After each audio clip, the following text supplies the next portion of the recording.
Event 5000 metre men's race, winter Olympics, Salt Lake City, सन 2002। उस साल जो गोल्ड मेडल जीता था वो जीता था कनाडा ने, जिसने कि 6 मिनट एंड 51 सेकेंड में रेस पूरी की थी।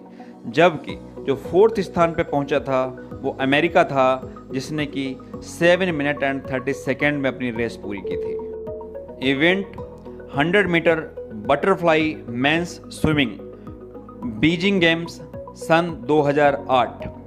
जो फेल्स जिन्होंने कि गोल्ड मेडल जीता था वो जीता था 50.58 सेकेंड में, जबकि जो दूसरे नंबर पर रहे थे वो मिस्टर केविक रहे थे, जिन्होंने कि 50.59 सेकेंड में रेस पूरी किया था। यानी जो डिफरेंस था, फासला था गोल्ड मेडल में और सिल्वर मेडल में, वो था 0.002%। आप अभी देख सकते हो ऐसे बहुत से ऐसे एग्जाम्पल हैं, तो जो उनका रिजल्ट या एवरेज या निष्कर्ष निकल के आता है वो ये आता है कि एवरेज सिर्फ 1% मैटर करता है कि हम गोल्ड मेडल जीतेंगे या नहीं। हेलो दोस्तों, मैं आशीष दीक्षित एक बार फिर आप सभी का अपने चैनल पे हार्दिक अभिनंदन करता हूं और चलते हैं एक नए सफ़र पे। आज की हमारी बुक है the 1% solution for work and life, जो कि लिखी है मिस्टर टॉम कॉनलेन ने। हर कोई महान नहीं बन सकता, लेकिन हर कोई इस समय जहां भी है उससे बेहतर जरूर बन सकता है। जी हाँ, इस बुक का जो बेस है वो यही है।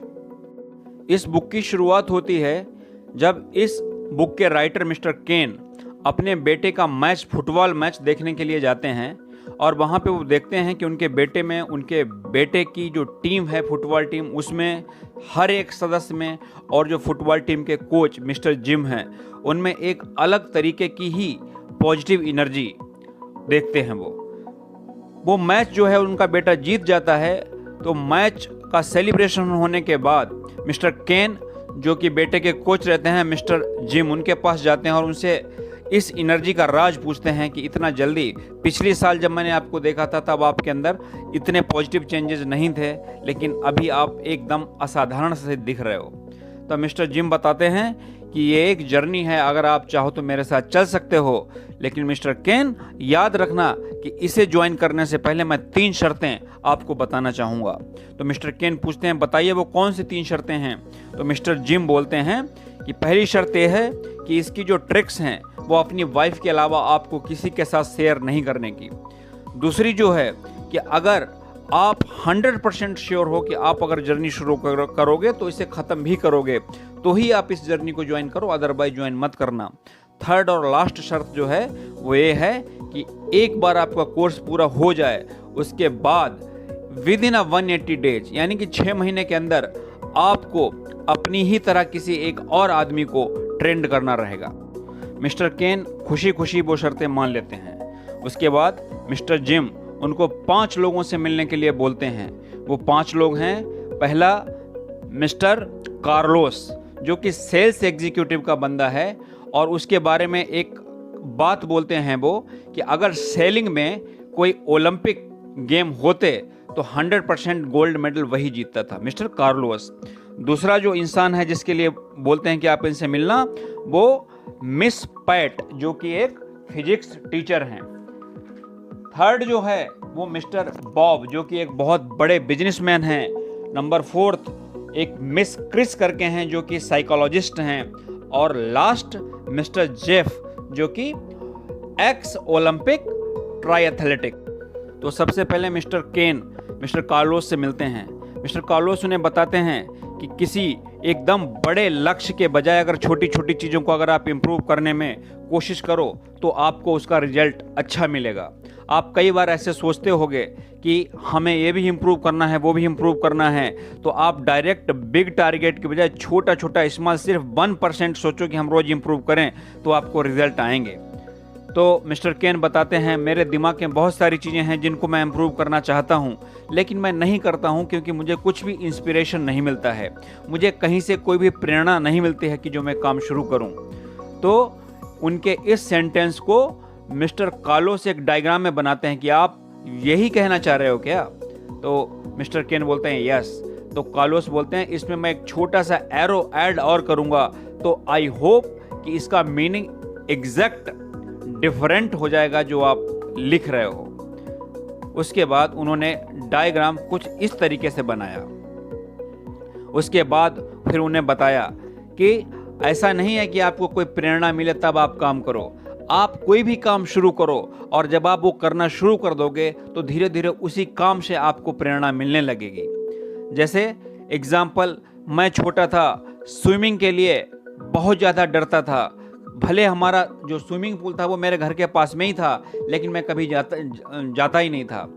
तो हमारे पिताजी ने एक कोच से हमें मिलवाया, बहुत सारी बुक्स लेके आया, मैंने पढ़ा, कोच से बात किया, समझा कि अरे इससे कुछ भी हो जाए मैं मरूंगा तो नहीं। ये सोच के शुरुआत करी तो शुरुआत के कुछ 10-12 दिन थोड़े अनकंफर्टेबल लगे और बाद में वही उसी तैराकी से, उसी स्विमिंग से मुझे इंस्पिरेशन मिलने लगी और मैं स्विमिंग में एक्सपर्ट हो गया। एक और ख़ास बात बताई कार्लोस ने कि अगर कोई सा भी आप नया काम शुरू करते हो तो मिनिमम उसे 30 डेज करो। नेक्स्ट फिर मिस्टर केन मिलने जाते हैं मिस पैट से, जो कि एक फिजिक्स टीचर हैं। फिजिक्स टीचर उन्हें बताती हैं कि कई बार ऐसा होता है कि हम वो काम कर जाते हैं किसी बाहरी फोर्स के दबाव में जो कि हम कभी कल्पना भी नहीं कर सकते हैं। जैसे दोस्तों, ये मेरा पर्सनल, कुछ दिन पहले एक न्यूज़ आया था कि एक महिला ने, जो छोटा वाला कैरिंग गाड़ी रहता है, व्हीकल, उसका बच्चा जो था महिला का, वो उसके नीचे आ रहा था।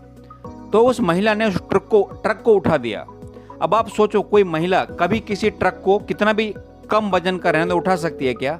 बट वो बच्चे को बचाने का जो बाहरी फोर्स था उसकी वजह से महिला उस ट्रक को उठा गई।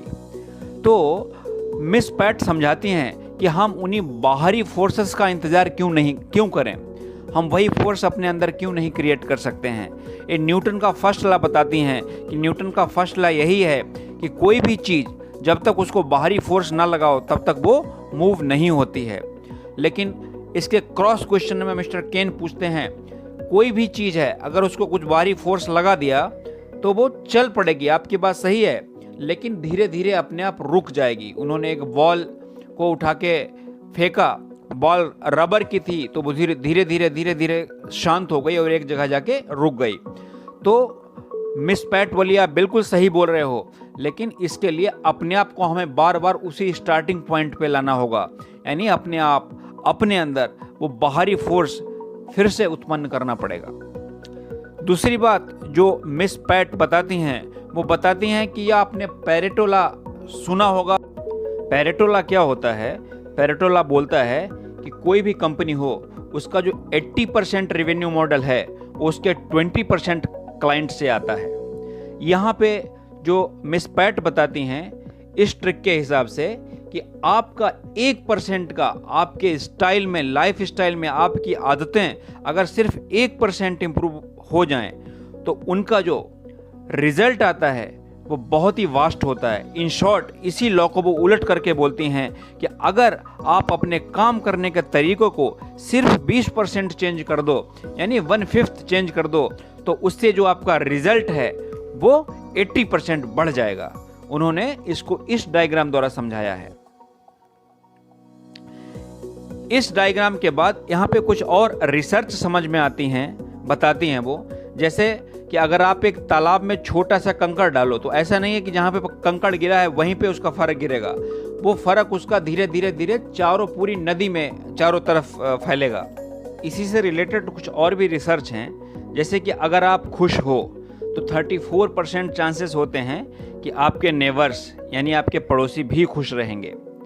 अगर आप खुश हो तो 8% चांसेस ज़्यादा होते हैं कि आपका लाइफ पार्टनर भी खुश रहेगा। अगर एक मील के दायरे में आपके दोस्त रहते हैं तो 25% चांसेस हैं कि आप दोनों ही ज़्यादा खुश रहोगे। अगर आप खुश हो तो आपके दोस्त की तो बात ही छोड़ दो, आपके जो दोस्त के दोस्त होंगे वो भी 10% चांसेस हैं कि ज़्यादा खुश होंगे। उसके बाद मिस्टर केन मिस्टर बॉब से मिलते हैं। मिस्टर बॉब जो कि एक बहुत बड़े बिजनेसमैन हैं, तो वो केन को लेके नाव पे बैठ के, नाव वो खुद ही चला रहे होते हैं और बोलते हैं आओ मेरे साथ चलो, उस समंदर के बीच में चलते हैं, उस टापू पे। तो उस नाव से वो जाते हैं, बोट से। रास्ते में एक हवा इतना तेज चलने लगती है और वो भी अपोजिट डायरेक्शन में कि नाव जो है टापू की तरफ जा ही नहीं पाती, एकदम रुक जाती है।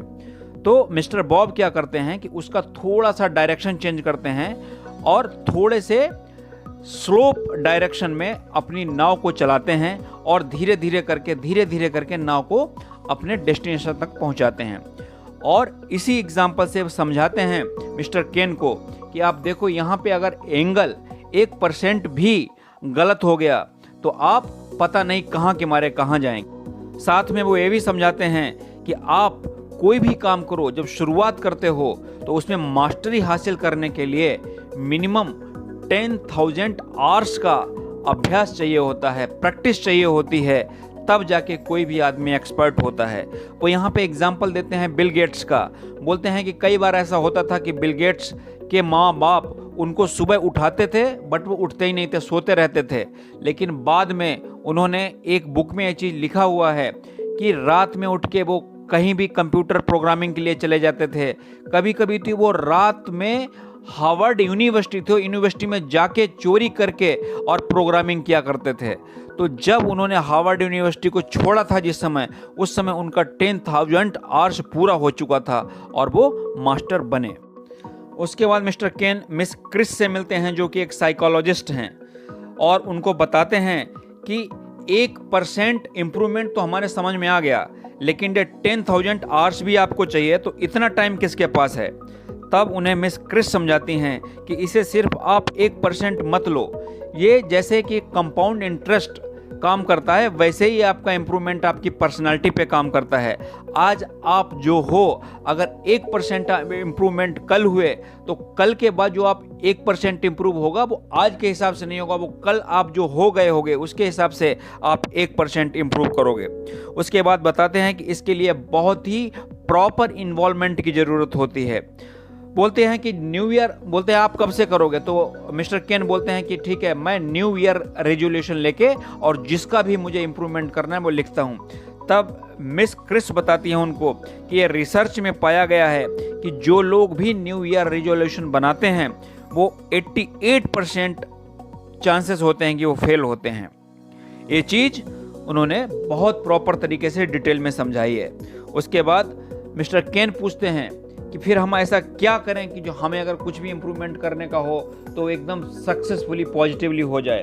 तब मिस्टर क्रिस बताती हैं कि कोई भी आप काम करो उसको पूरा 21 डेज विदाउट एनी डिस्टर्बेंस करने की पूरी कोशिश करो, क्योंकि मैक्सवेल वॉल्ट्ज ने ये रिसर्च में बताया है कि 21 दिन में हमारी कोई भी जो हैबिट है वो क्रिएट हो जाती है। तो यहाँ पे 9 दिन का आप बफर लेके चलो कि ठीक है 21 दिन में नहीं, एक आध दिन मिस भी हो गया तो भी हमारा काम हो जाएगा। Last but not the least, mister Ken जो हैं मिस्टर जेफ से मिलते हैं। मिस्टर जेफ जो कि एक एक्स ओलंपिक ट्राई एथलीट हैं।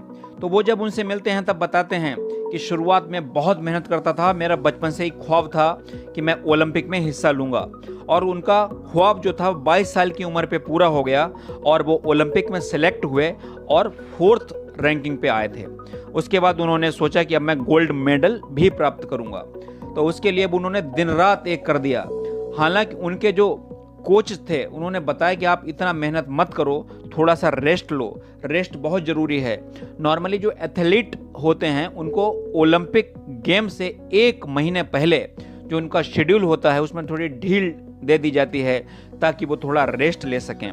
लेकिन जो मिस्टर जेफ थे उन्होंने किसी की बात नहीं मारी और सोचते रहे कि अगर मैंने रेस्ट किया तो आज से जाने कितने होंगे ऐसे जो रेस्ट, जब तक मैं रेस्ट कर रहा हूँगा और वो भाग के अपना स्टेमिना बढ़ा रहे होंगे। आखिर में क्या हुआ, उन्होंने रेस में हिस्सा लिया और लास्ट के कुछ राउंड्स रह गए थे, तब उनका घुटना जो था वो जवाब दे गया और वो गिर गए। आखिर से जो टोटल रनर थे तो उसमें लास्ट में किसी पोजीशन पे आए थे। उसके बाद वो महीनों बिस्तर पे पड़े रहे। फिर उन्होंने क्या सोचा कि अब मैं कुछ नहीं कर पाऊंगा, अब कैसे मैं ओलंपिक में जाऊंगा, कैसे मैं गोल्ड मेडल लेके आऊंगा।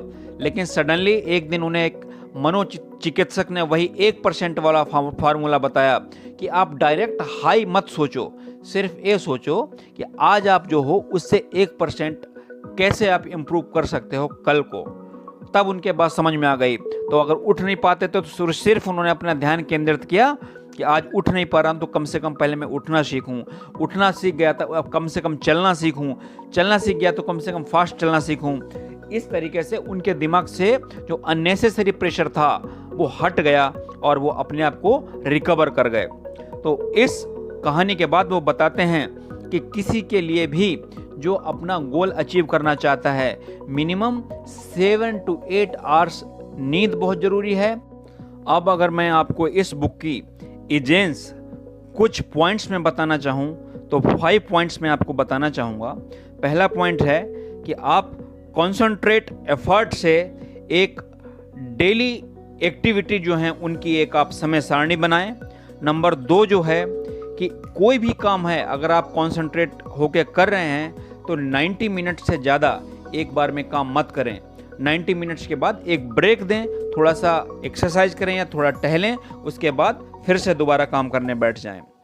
पॉइंट नंबर 3 कि दिन में ट्राई करें आप 10 मिनट से लेकर 30 मिनट तक का कोई नैप या थोड़ी सी झपकी भी अगर मिल जाए तो बहुत अच्छा होगा, आप इसे ट्राई कर सकते हैं।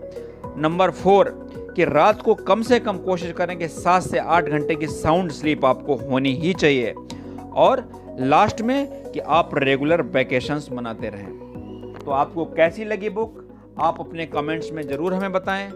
आपसे फिर मुलाकात होगी एक और नई बुक की जर्नी के साथ। तब तक दोस्तों खुश रहिए, आबाद रहिए, फिट रहिए। Take care and bye bye.